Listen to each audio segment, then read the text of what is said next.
সাত দাবিতে জামাত ইসলামের জাতীয় সমাবেশ। সারা দেশ থেকে নেতাকর্মী ঢল, মিছিলে মিছিলে জড়ো হচ্ছেন সোহরাওয়ার্দী উদ্যানে। সব দল দেখছি, এখন জামাত ইসলাম দেখবে, ইসলামী দল একটা দেখবো, যে ইসলামী দলের আমরা একটা জানি শান্তি পাই। এ দেশে ন্যায় ইনসাফের যদি কোনো কিছু করতে হয়, বাংলাদেশ জামাত ইসলাম ছাড়া বিকল্প কোনো কিছু নাই।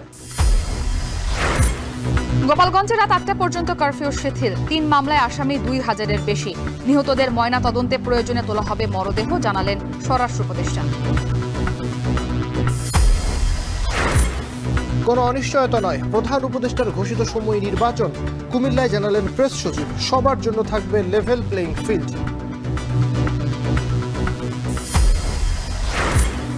এবং রংপুরের সিও বাজারে ফিলিং স্টেশনে এলপিজি ট্যাঙ্কে ভয়াবহ বিস্ফোরণ। নিহত ১, আহত বেশ কয়েকজন। আশপাশের ভবন ও গাড়ি ক্ষতিগ্রস্ত।